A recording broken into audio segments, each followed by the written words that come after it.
Hi, good afternoon, everyone. Thank you for joining today's webinar, Cybersecurity and Risk Management.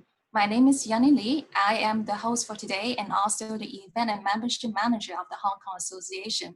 I hope everyone is doing all right in this hot weather and pretty bad air quality, I would say.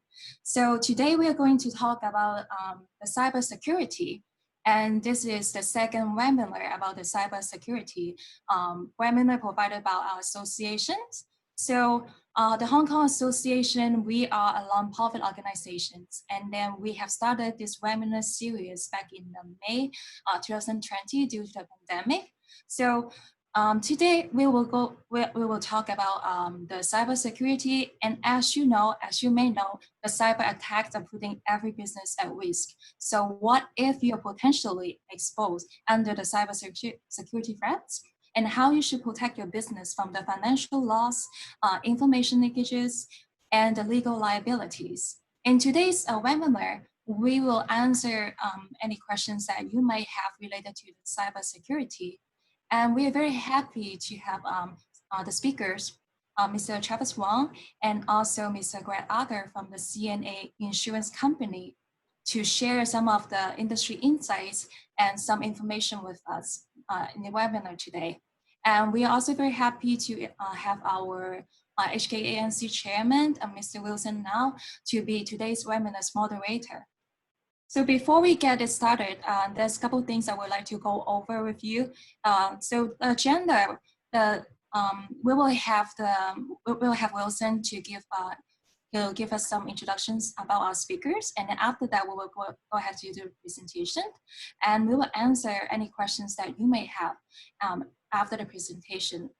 So you're welcome to submit questions that you have anytime during the webinar using the chat and also the Q&A feature.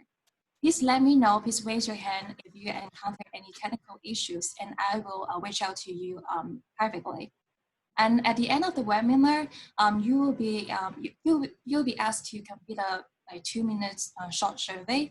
We just want to get, if you have any feedbacks, if you like this webinar, please do let us know, okay? And thank you very much. And now let me introduce Wilson. Hi, Wilson. Hi, Yanni. Thank you for the introductions. Hi, everyone. Good afternoon. My name is Wilson Lau. I am the chairman of Hong Kong Association of Northern California. Welcome to our webinar series. And today we are going to talk about the second part of our cyber liability, cyber risk and risk management series. And today we are very lucky to have CNA Insurance Company to be our co-sponsor. And our speaker, Travis Wong, is from San Diego. And he is a specialist in risk management, and he has over a decade of experience with the insurance industry. Travis is a consulting director for CNA Risk Control Services, who consult with policyholder, agents, broker, underwriter, and claim representative to achieve effective risk management solutions. Travis is aligned with CNA's Tech E&O, Cyber and Media Liability, Life Science, and Technology divisions. Travis also holds a bachelor degree in bioengineering from the University of California, San Diego.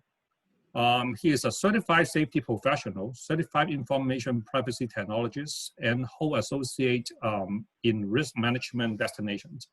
He is also a member of the American Society of Safety Professional and International Association of Privacy Professional. Greg Arthur is our another guest for today, and I know Greg for many, many years. We are longtime friends, and Greg has over 20 years of experience in insurance sales and marketing. He has been with CNA for over 11 years. Greg currently is the lead sales and distribution for CNA Small Business in California. He managed a team of 6 field sales specialists who are responsible for marketing and sales for CNA product through the independent broker network. He also holds a bachelor degree in marketing from California State University, East Bay. So I'm going to pass the podium to our guest speaker today. If you have any questions or any concern, you can type in the Q&A sections, and we'll redirect the question to our speaker and answer it accordingly. Thank you. Travis and Greg, I'll pass it to you. Thank you. Thank you, Wilson. And Travis, you may go ahead.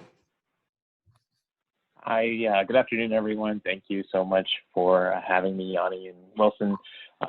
Purpose here is to assist you folks with information about cybersecurity controls and procedures. So, as Wilson said, I've been in this industry for a little over a decade, specializing in cybersecurity in particular, as well as general manufacturing in the life science and technology industry. So I'm just happy to be here. And I think Greg is my counterpart who handles all the sales and distribution for CNA. I think he may be having some technical difficulties here and there, so I will introduce him on his behalf.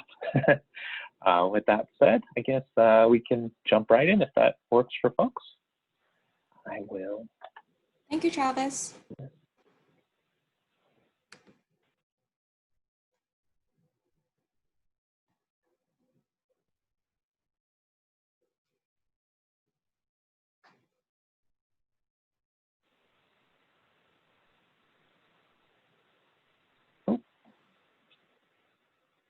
Does that pop up, Yanni?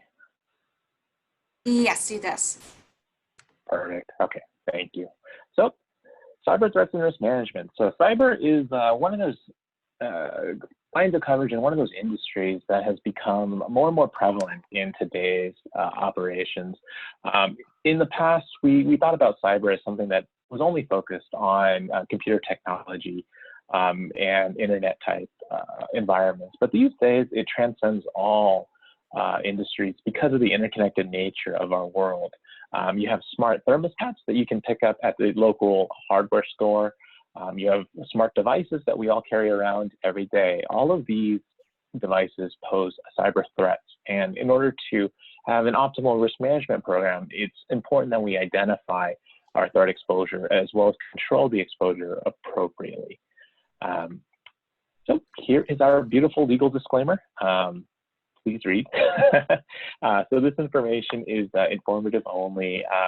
I'm not providing any kind of legal advice or, quantifying or classifying your risk. So that's it. So to introduce the concept again, the median number of attacks that stay dormant on a network before anyone detects them at all is it's about 200 days. So that means someone will invade a network unbeknownst to the victim and will hang around for a little more than half a year. That just shows you that we all could have systems that have been infected and perhaps undetected, and we wouldn't even know. So it takes quite a while. There's a lot of lag time before we can get to the point where we realize, hey, we might have this exposure. Someone could be trying to get information from us. And it takes a while before things can happen. So the more proactive we can be and the better our detection systems are, the more we can control that exposure again. And as I mentioned before, cybercrime is on the rise. It is a burgeoning market. It is selling information these days is kind of like the drug trade, and in addition to the drug trade, there are data brokers. Data is what companies like Google, Facebook, Amazon, that's what everyone wants. The government wants data, private industry wants data, and the more data folks, I guess companies can get on individuals, the more they can tailor advertisements as well as trends to these individuals. So your data is very important for folks, and everyone is trying to get your data. So during this training today, what we're going to try to do is understand the current cybersecurity landscape. We'll kind of explain some of the different elements of cybersecurity as well, and particularly privacy. So privacy is what we'll commonly see when you have those large news clippings. This credit bureau had a leak of X number of users, and now all of your social security numbers, your driver's licenses, your name, your address, your phone number, all of that data is out there. So that all ties into privacy. And privacy is becoming something that's more and more important in addition to basic cybersecurity and ensuring that your work product is safe. So lastly, what we'll do is discuss some of the common industries that cybersecurity attacks have been prevalent in, as well as some ways to mitigate some of that exposure, whether that be through buying insurance programs or perhaps through technical guidance, as in implementing best practices controls for your cybersecurity exposure. But as an insurance risk management professional, just always want to make you aware of the insurance options you have that you can get through various cybersecurity insurance policies. So these are some nice pictures just for your information. I really like that skull and crossbones picture in the clouds. I think that one is pretty attention getting. So that's why we have that one. So trends. This chart is basically just trying to indicate that breaches can happen internally, externally, or through a business partner. So an external threat is someone that would be outside of your organization. That could be an individual, a company, it could be a nation state, any kind of external actor from your network. An internal breach would be a case where someone within your network has caused an exposure. So you may have heard the term phishing email. That is one of the most common internal breaches or methods of breach that we find. Someone gets an interesting email where they say, hey, click on this because HR says you need to fill out this form. Someone clicks it and unbeknownst to them, it's an illicit link, which downloads malware and causes a whole host of issues. Lastly, partner organizations. These could be third-party vendors that you use on a day-to-day basis. For instance, you may have a third-party vendor do some maintenance on your manufacturing equipment, or perhaps you have a third-party IT vendor do some work on your computer systems. You could be breached through their actions or through their networks. So that's the remaining little percentage of what they call threat actors and causes of threats over time. Now, the incentive to do these kinds of breaches could be financial.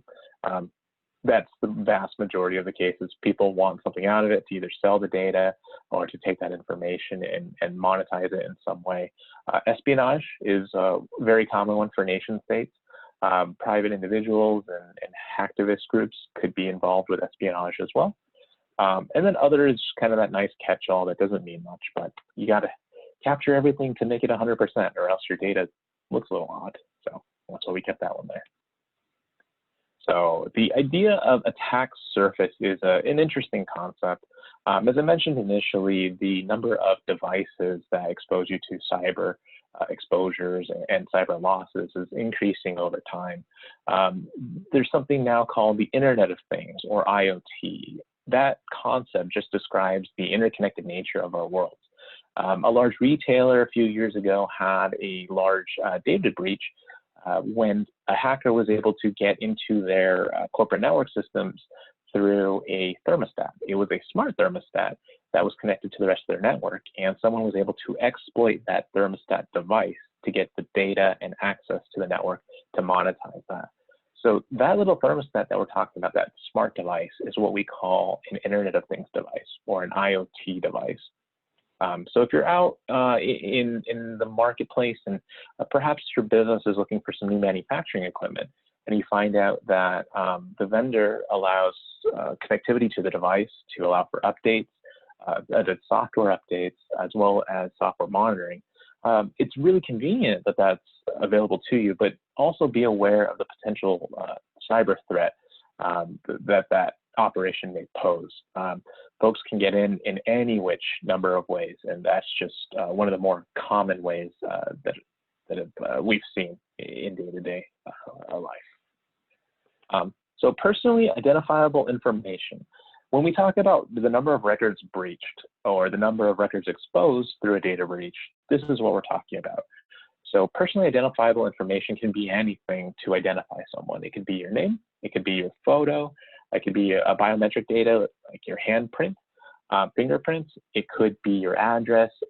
One that folks commonly forget about is your geolocation. So if you have, by my iPhone, for instance, if you have an Apple device, that provides geolocation information to Apple and any other vendors that might use that protocol on an Apple device. That is your personally identifiable information.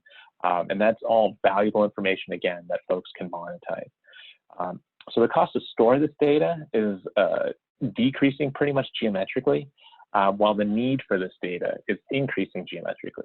So most folks will have data that gets stolen or breached at some time in their life within the next 5 years. It's just the way it works because there's so much access to data, and so data security isn't optimal. Frankly, if someone wants to get into a system to take some data, it's very difficult to stop them. Threat actors or bad folks who are trying to get your data are constantly on the move, improving their methodologies to get your data. So it's important that you are proactive with your businesses to make sure you're on top of data security controls and cybersecurity controls to reduce the likelihood of that happening. Now, legal developments, because folks have seen so much of this data around the world, or these incidents, data breach incidents, governments have been coming up with controls to help manage the exposure. GDPR is a huge privacy regulation in Europe that's become very common. If you are a California business, which I think a vast majority of you folks are representing or work with, there's something in California called the CCPA, which is the California Consumer Protection Act. That's a brand new privacy regulation that has applied to California folks that went into effect essentially this year. Other regulations have gone into effect in China. Recently, Brazil, Russia is looking at regulations now as well. And there's a whole host of countries. So this is still a new frontier. Things are changing all the time, and we're going to have to keep up to date with the changing regulations in order to be compliant with what's going on, as well as to adapt to best practices to make sure we're all safe, or as safe as we can be. As I mentioned before, there are various reasons that folks might want to get into your data and to cause a cyber breach, and the impact of that breach can be vast. So financial losses is one we always talk about, and I always like to discuss it in tandem with business interruption. Say someone gets into your system and decides to hold it hostage using something called ransomware. They might lock out all of your data operations and all of your systems unless you pay them X number of dollars. If you don't pay the X number of dollars, they're threatening to wipe out your entire system or lock it out so that you can never use it again. This obviously can substantially impact your business operations. If you're unable to do business because you don't have access to your records, how are you going to know where you are in the process of manufacturing a particular item, as well as how you're going to move forward? You have to start all gathering records from scratch again. Do you try to recreate? So it's important to have good record retention schedules and good backup procedures. So business resiliency ties in substantially and very intimately with cybersecurity. I will tell you, there are multiple cases that some hit the news, some don't, of state-sponsored attacks on, for instance, utility companies. That's something that you might see out of a movie, such as one of your action heroes that maybe Tom Cruise might star in, one of those action movies. So those kinds of attacks, although not as dramatic, do definitely happen, and that's something that we in this industry have been looking out for and have to be aware of. So the hype cycle is an interesting term that folks use in this industry to just talk about, cause and effect as well as action. So when a lot of folks are talking about something, it's high on that hype cycle. And then once folks get used to this environment, then it kind of, lowers and lowers interest, and people might forget about it. So that initial surge is what we're always trying to capture. It's, hey, this is something that's really important. Let's figure out how to manage this so that in the long term, we have an informed response and are able to respond to any situation that might arise appropriately. So the hype cycle is just a risk management term that we commonly use in this space. So this is a threat environment hype cycle. It mimics, as you'll note, the exact other hype cycle that we're talking about. So the best way to manage, not the best, but one of the essential ways to manage your cybersecurity risk is through a good risk management program. And insurance can play a key part in a risk management program. as I mentioned, if folks want to get in, generally that's something that can happen if someone's determined enough. It's good to have a financial risk management program in place, of which insurance is a component.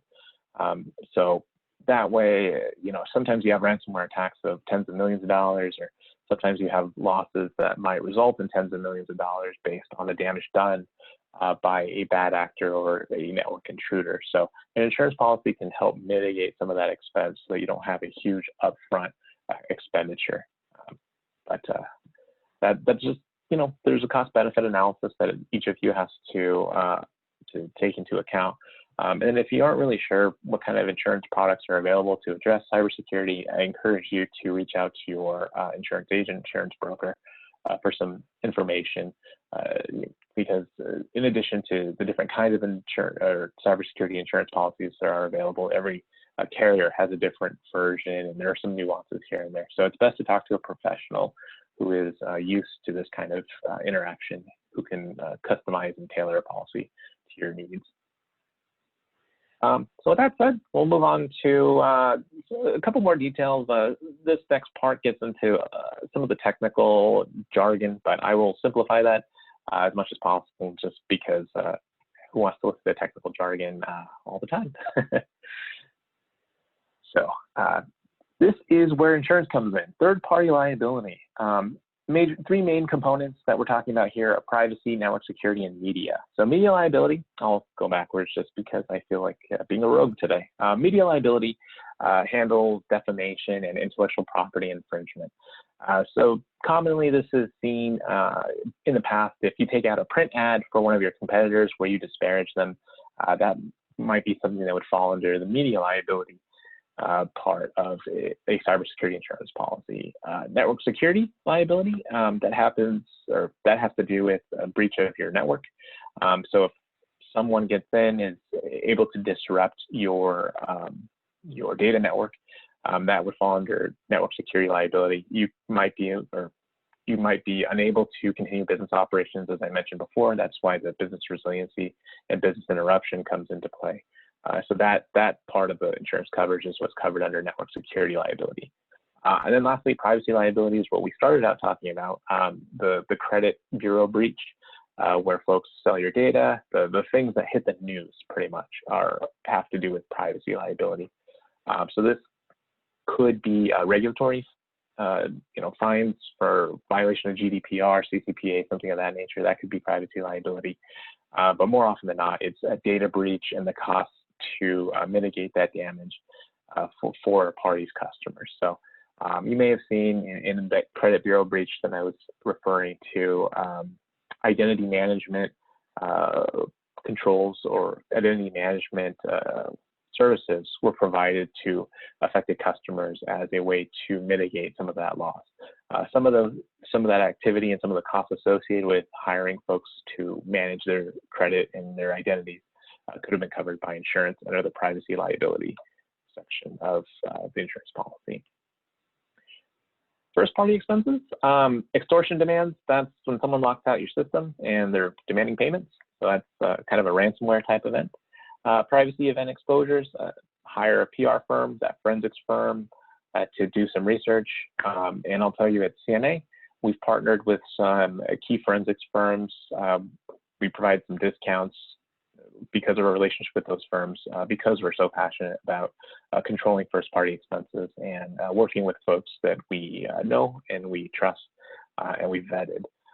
The other thing that it's really important to know is, again, I mentioned that, I'll repeat it over and over again, that business income loss is so important. The cost to restore your business to normal operations and the revenue lost during the process because of a cyber breach, that's something that, unless you've done a business impact analysis, can be hard to quantify and classify. But that's something that I definitely encourage folks to consider. Should your networks become breached, what would happen to you? You might ask, I have all of these other insurance policies, general liability, I have directors and officers, I have professional liability. Why do I need another insurance policy? Well, you can see from this nice Venn diagram that's somewhat like the Olympic rings, cyber insurance touches most, or pretty much all of these coverages. Cyber is what we consider a novel risk because it is so new to the marketplace. Traditional general liability, D&O insurance, professional liability, that's been around for decades. Whereas cyber insurance is relatively new. It may have been around for 10, 20 years for some of those innovative carriers. But in comparison to the decades to centuries that commercial general liability has been around, it is what we consider, again, a novel risk and a novel policy. So cyber insurance, the marketplace is changing constantly as well. The terms and conditions associated with cyber across different insurance carriers varies greatly. So again, I would refer you to your insurance broker for the best advice, because you have to rely on those who know what they're talking about, and it's important to get professional assistance when looking for a cyber insurance policy. Data breaches. So everything happens very quickly at the beginning and then very slowly in the middle. It's the evolving timeline, or the evolving data breach is one of those really interesting, in my opinion, situations. So a data breach happens very quickly, and then, as I said, folks or the infecting company or infecting agent can stay dormant for a very long time. So the way we will handle a data breach on the insurance side, should a claim arise, is within 24 to 72 hours of notification, a data breach notification, we'll try to get a breach coach in place. That could include a PR consultant. So the idea there is to make sure that the right message is provided to the general public as well as your customers. That way you can message exactly to what extent the data breach occurred, as well as how that will affect folks in the breach itself. Then for the next month or so, we'll do a forensic investigation. During the investigation, we'll find out the cause of the data breach, as well as how many records were affected and what part of your network was affected. And then that next extended period of time, about that 1 month mark, that's when you're going to actually send out notifications to all of your customers. As I mentioned before, you could provide credit monitoring services as one of those ways to mitigate the loss and to mitigate the impact of the cyber breach or data breach to your customers. And then lastly, 3 years down the road, it's common to have a class action lawsuit if you had a large enough breach. So this is what typically happens in a large data breach situation. Again, when you have those, that credit bureau, for instance, that's what happened in this case. And it's a very long, drawn out process. A lot of lawyers get involved, and it's quite frustrating, especially now as regulatory proceedings become more and more prevalent, as laws become more and more prevalent to address data breach. There we go. So in 2017, we had that credit bureau report breach that I keep referring to, involved Social Security numbers of nearly 148 million Americans. That was quite significant, quite costly, and is just now starting to be resolved. You may have been contacted for payment award as a part of that class action lawsuit. Similarly, medical billing companies and healthcare companies in general have been significant targets of data breach. Healthcare data, as you might know, is protected under something called HIPAA, and that's Health Information Portability Act, I believe. And that data is extremely valuable these days. It kind of mixes genetic data with historic data and credit data, and it's just highly desirable to those who are seeking this data. So the point of this slide is just to show you that data breaches can affect so many different industries, and so many of those that you might not have traditionally thought of as being victims of data breach. Just goes to show you that everyone has exposure to this kind of data breach attack or cyber attack, and it's important as part of your standard risk management program to be aware of your exposure potential, as well as implement appropriate controls to assist with that exposure. Network interruption, fancy way of saying someone gets into the network, stops it, You can't communicate internally or externally with customers or your internal business partners. Malware, that's could be like a virus. Trojan virus is a common one that folks might be used to. DDoS is this distributed denial of service. That means essentially you just can't click on a website because someone's bombarding it, and you don't have access to the website. So that can be a cause of a cybersecurity claim, as well as a cause of financial loss to you folks, should you be unable to do business as you normally do. It also extends not only to your own businesses, but third parties as well. So like cloud service providers and customers and other folks that do business with you, they could also be affected by network interruption. So even though it could affect just, you know, when you're thinking about insurance coverage and how network interruption occurs, you normally think about your own situation, but cost and financial loss to third parties, such as your own customers, that could also be something covered under a cybersecurity insurance policy. So it's important that you're aware of that, and that if that is an exposure that you folks might have, again, insurance might be an appropriate solution for you folks. Here's an example of a network interruption and subsequent outage. These were all claims that CNA didn't pay all these claims, but these are well-known and published incidents. So Sony PlayStation, the PlayStation Network, as someone who enjoys video games from time to time, I was impacted by this network for a while, and I was quite upset that I didn't have my appropriate leisure time. But it's okay, you know, everything got back to normal, and Sony was able to restore business operations as they were before the breach. The New York Stock Exchange was also hit, their trading platform, which was really interesting to me. So these days, Wall Street and our financial services sector plays a very important part in the United States economy, and I would venture to say the world economy. So you can imagine that an outage of the stock exchange could substantially impact operations on a global scale. So folks, perhaps not necessarily in this case, but perhaps an external nation state who's looking to disrupt international relations or economic relations could be looking to attack the stock exchange or a similar type of financial instrument. So when we talk about unauthorized collection or use, this is a privacy nuance and a data nuance that has caused claims and essentially cyber losses over time, especially in the past decade. So folks are collecting your data constantly, but in the past, they may not have been telling you why they're collecting the data, what data they're collecting, or how they're using that data. So that's something that the newer regulations that I mentioned, CCPA and GDPR, have been trying to define.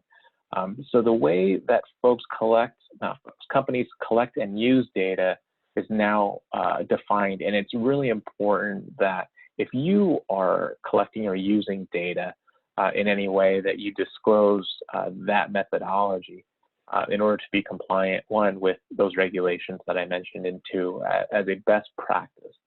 So if any of you are involved with processing your customers' data, for instance, a simple one might be a frequent buyers club, so or an email mailing list. Those are some common things that businesses may encounter. You might be subjected to the collection or use regulatory requirements of CCPA in California in particular, or GDPR if you're doing business in the European Union. So why would we care about consumer privacy, data collection, all of that good jazz? The more we're able to be upfront and control the collection and use and basically disclose everything we're doing with the data, the less we have to do on the back end, and the less we'll be subjected to inappropriate use lawsuits. So I think we all want to avoid court as much as possible and the legal system as much as possible. So the best thing we can do when it comes to using and collecting data is to disclose it, ask for permission, essentially, to collect a user's data and as well as have ways to get the user to recall that data, or for a user to request that their data be deleted. So here's some claim examples involving data collection use. Again, all of these cases go along or span a wide variety of industries. So LinkedIn is a common business social media platform that a lot of folks use these days. They were, convicted of violating the Fair Credit Reporting Act, and then they sold employment history to third parties. So that's a no-no. But folks didn't really know the extent of what was okay and what wasn't okay at the time. And then again, because laws change so quickly, it's very difficult to make sure that you're on top of everything, especially as mergers and acquisitions happen, divestitures happen, and the data inventory. You might not even know what kind of data you have on your system. That's become something that's been really important to understand. What data you're using, how is it classified, and what are you doing with the data itself. So that said, those are some kind of causes of loss and some hot button topics that have come up in recent years. So next we'll try to address trends and vectors. So what are the major ways and technologies that folks are using to get into your data to enact cyber breaches and cyber attacks? IoT is the one we talked about in the beginning, the Internet of Things, and that's frankly become the most significant topic in recent years. But let's talk about the general types of attacks. So from 2010 to 2017, hacking was still the #1 cause of data breaches. Hacking is the active, effort to invade a network, a database, a system. Malware is a little bit interesting in that it's passive and active put together. Malware is some kind of, as I mentioned before, like a Trojan virus or some kind of software system that is put onto your network in order to obtain data from it or to open up your network to further attacks in the future. The others, as you can see, are all scattered down there around that 20% mark. We're talking about misuse, error, social, physical, and environmental. In recent months, up to the last year or so, social attacks and social engineering attacks have been on the rise. That is commonly what we'd see in a phishing email. So if you folks or if your companies have a phishing, mock phishing program or mock phishing exercise where they send you an email, they tell you to click on a link, and if you do, then you get the gotcha flag. That is what we call a phishing attack and a social engineering attack. Another way that social engineering or phishing has become prevalent are basically folks will mask an important individual's email address. So a CEO of a company a bad actor might mask that email and demand $50,000 be wired to XYZ account to pay for ABC vendor. This is a totally frivolous email, but they were able to socially engineer an employee to do so under the threat of pressure. This social engineering attack and phishing attack has been, again, extremely prevalent in recent years, but in particular, as the whole COVID-19 shutdown began at the beginning of 2020, the COVID-specific related phishing attacks became very apparent and substantial and have caused a lot of what we call ransomware losses. So that's, again, ransomware is when your system gets held ransom by a third party. They either threaten to delete your data or restrict access to your data unless you provide them a service or pay them a dollar amount. So if we're going to look out for something going forward, I'd recommend looking at your exposure to social engineering attacks. The other great thing about social engineering attacks, not the attacks themselves, but the fact that this is a trend is that through education and training, employees can be more resistant, and employers can be more resistant to social engineering attacks by implementing, for instance, mock phishing exercises once a quarter, once a month, something of that nature, as well as increasing overall awareness through a cybersecurity awareness training program. So who is doing the breaches? why are they doing this? And how do they, how do they do it? So again, hacking is really important. Social engineering is moving up on the totem pole of breach causes.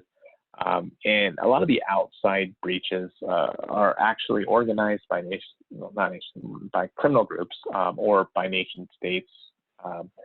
There's a lot of talk about election security, and regardless of where you are on that side of, I guess, the political aisle, either way, the talk of a nation state influencing, an election is something that falls in this kind of category. There's potential not only in the United States, but internationally for that kind of situation to arise. So it's just something that folks need to be aware of and do the best they can to protect themselves against that kind of attack. An insider attack would be someone within your company. So it could be an employee. It could be intended, so a directed attack by one of your employees or inside personnel, or it could be an accidental attack where they were a victim of, again, that threatening email and decided to send out some funds or money to others because they thought it was the right thing to do, and they didn't realize that it was a phishing attack in and of itself. So who are the victims in this whole exercise? As you can see, the majority of folks who fall victim to these kinds of attacks are small businesses. In a lot of cases, small businesses don't have the sophistication to have a dedicated person who's in charge of their IT department or their information security department, if they even have one. A lot of small businesses have shared responsibilities with folks wearing a lot of hats. And as I mentioned before, the cybersecurity industry and threat landscape is evolving so quickly that even full-time professionals have a difficult time ensuring that they're on top of all the different situations. So if you folks are a small business, again, in terms of risk management techniques, I think financial risk management through use of insurance policy is one thing that you can take a look at to make sure you're appropriately covered and protected in the event of a serious data breach and a serious business interruption. A lot of standard property insurance policies, you might say, cover business interruption, but it's important to take a look at the causes of loss to trigger that policy. In many standard property insurance policies, crimes or incidents involving electronic means, so a cyber attack, for instance, or a ransomware attack, will have either a sublimit or will be specifically excluded. So it depends on your carrier. It depends on your particular insurance policy. So again, to reiterate, I would encourage you to speak with an insurance professional, that being your insurance agent or your insurance broker. Social engineering is my favorite topic in this day and age because it's something that just seems like you can control, but you really can't. No matter how much you try to train, to exercise, to expose folks to social engineering or phishing attacks, the bad actors or the people who are trying to get into your system or trying to get your funds, more often than not, they're one step ahead of you.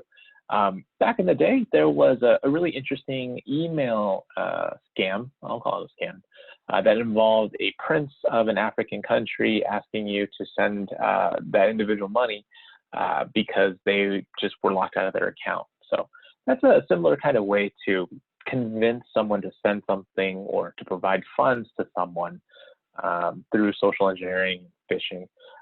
In the retail space, for instance, particularly in hospitality, restaurants, hotels, retail spaces, sending someone a gift card and encouraging them to plug in a USB device has been commonplace. We've seen incidents like that happen to some customers and some industry trends involving that. So they'll just throw in a $100 gift card with a USB in an envelope, mail it to a location, say, if you, we encourage you to insert this USB into your POS system, so your point of sale system. If you do, and we'll send you another gift card right after we receive verification. So the whole point of social engineering and phishing is that it's exploitive. You're taking advantage of human nature in their desire to help or their desire to get financial benefit out of a particular situation.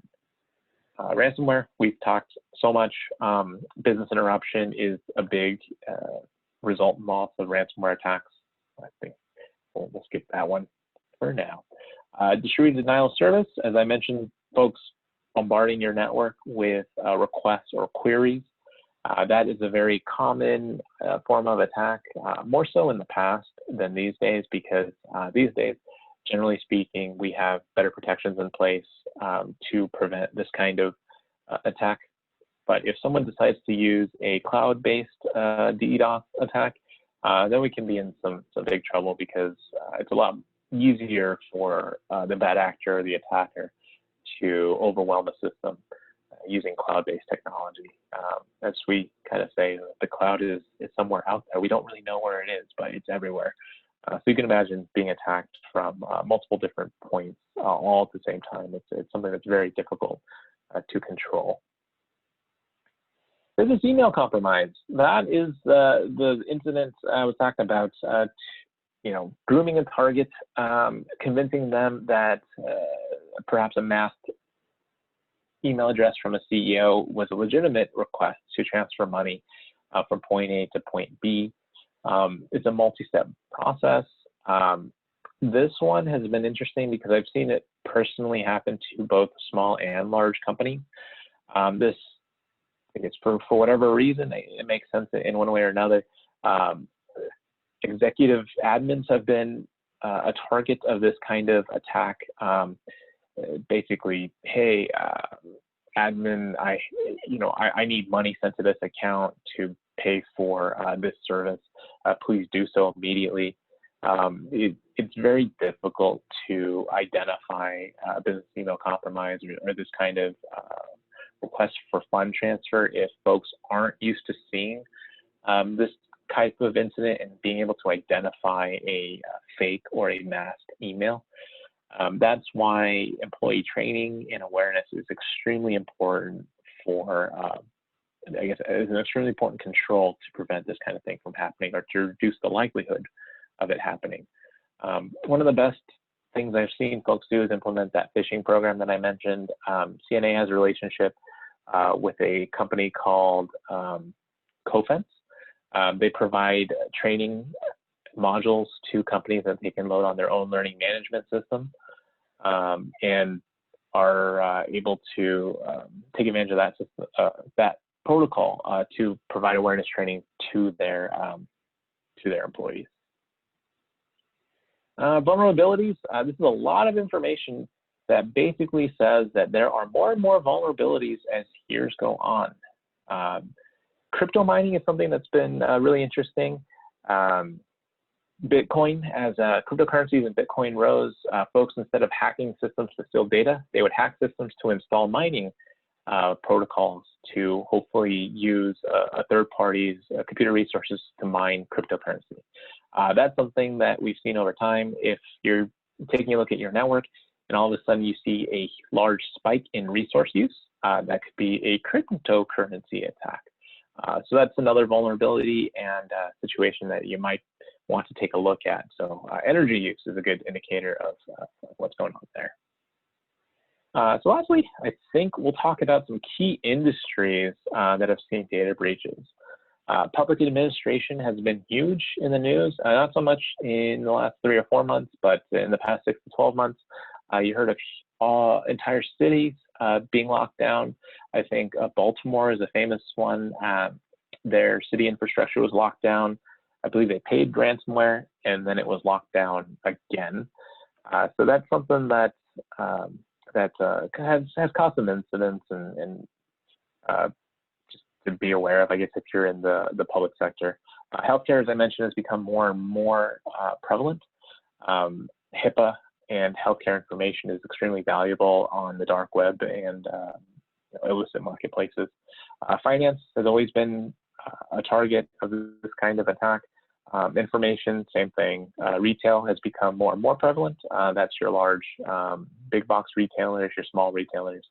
And then lastly, manufacturing. That one's becoming more and more prevalent.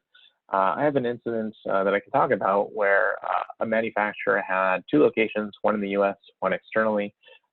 Someone was able to breach the system in the non-US location, and was able to take over all the manufacturing equipment in the US because the networks were connected.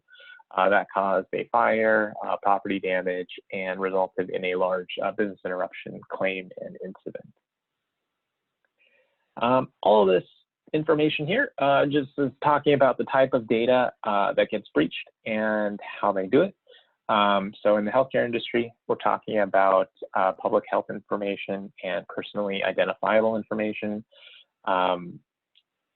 All of this, like the coverage-wise, this is a crossover between professional liability and cyber. As I mentioned, cyber is an evolving insurance coverage, and it kind of touches a bunch of different existing insurance coverages. So in this particular case, healthcare breaches will commonly cross over between professional liability and cyber liability insurance.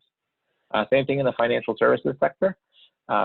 Compromise of credit card data and personally identifiable information crosses over between cyber and professional liability as well.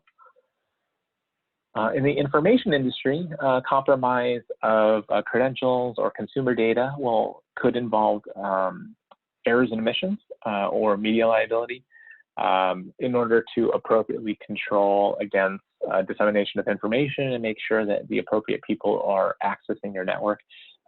Two-factor authentication is something that's really important.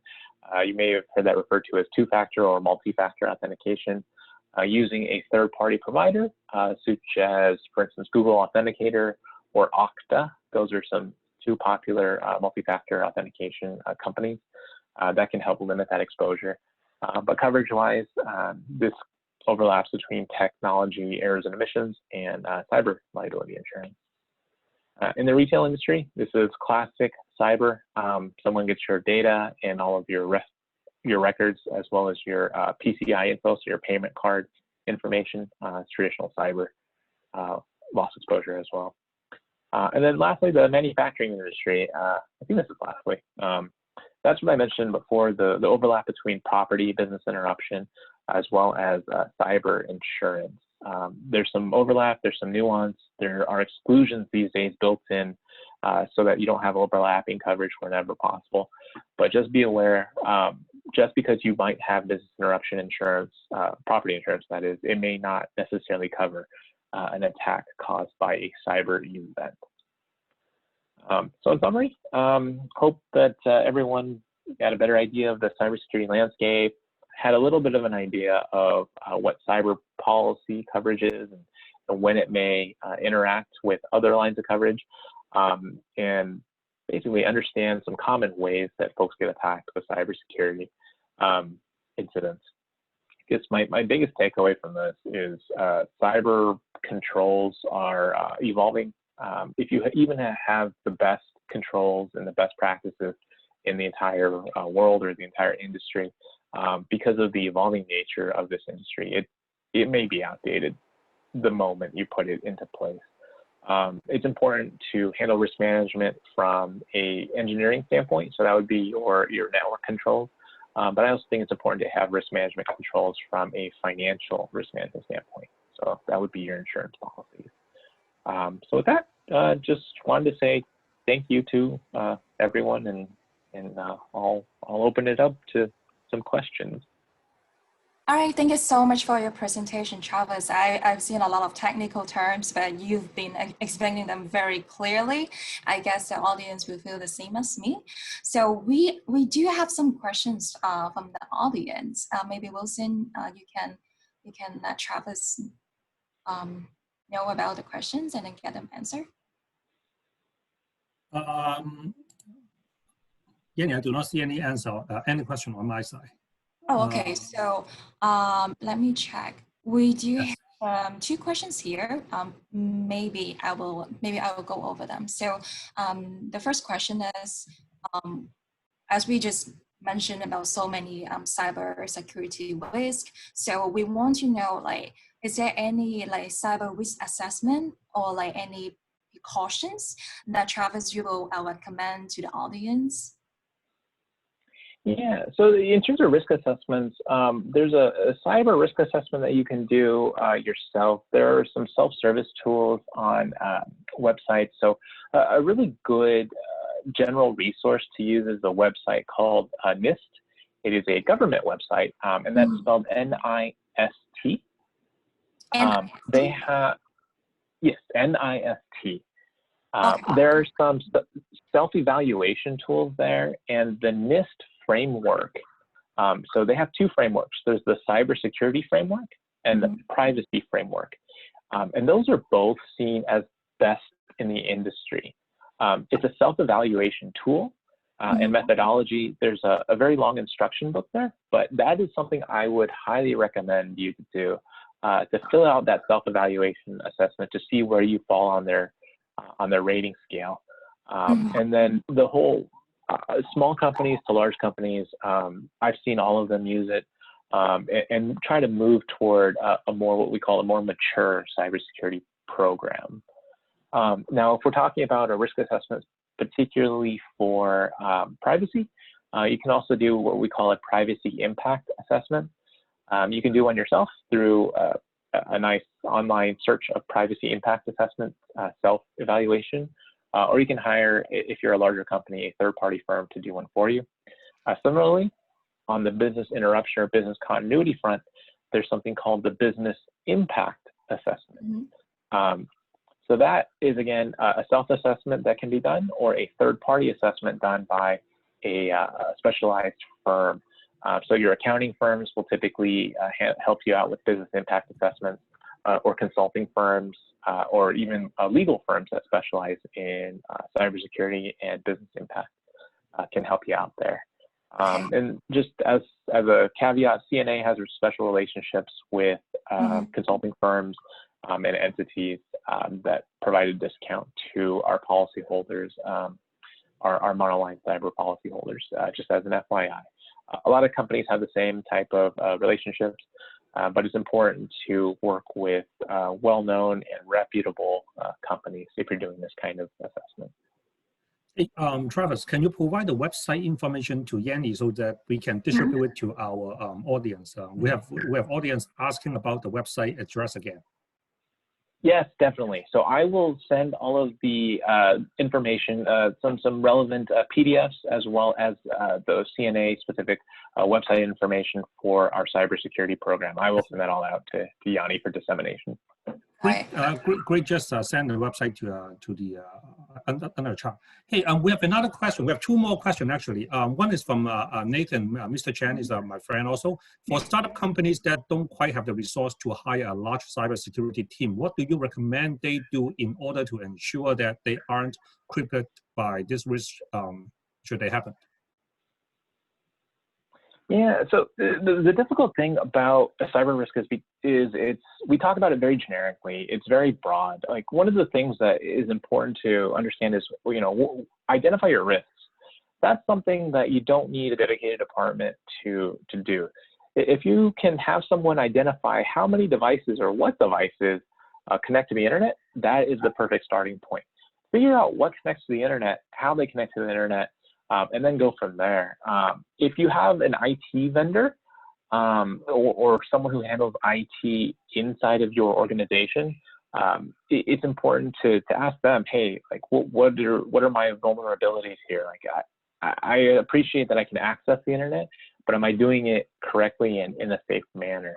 A lot of small companies, I would recommend, honestly, looking at financial solutions or financial risk management solutions. That's honestly the most effective thing you can do from a cost-benefit analysis. To go full stop and try to implement a very complex cybersecurity program would be onerous.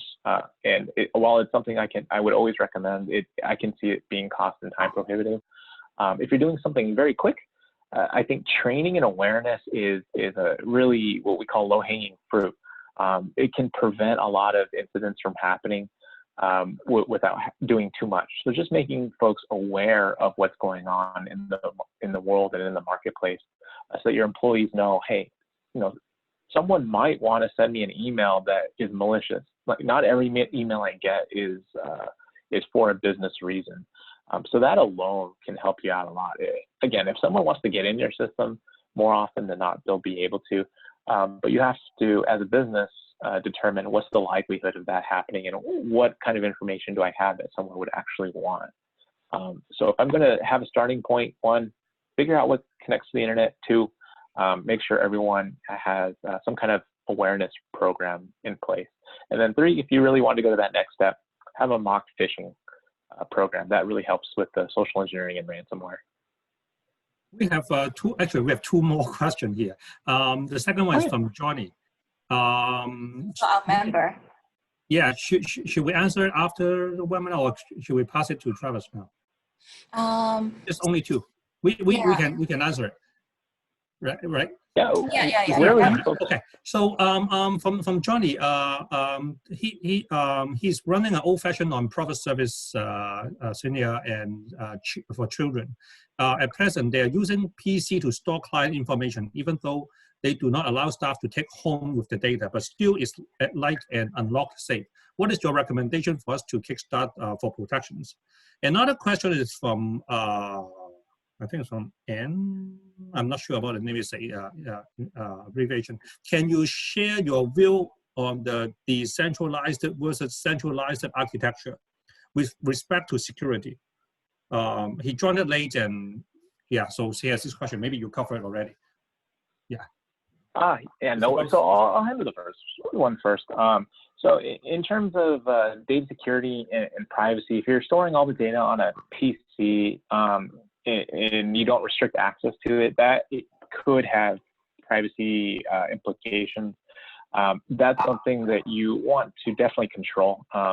Institute who has access to the data, why they have access to it, and a really important, I guess, factor as well is auditing that access.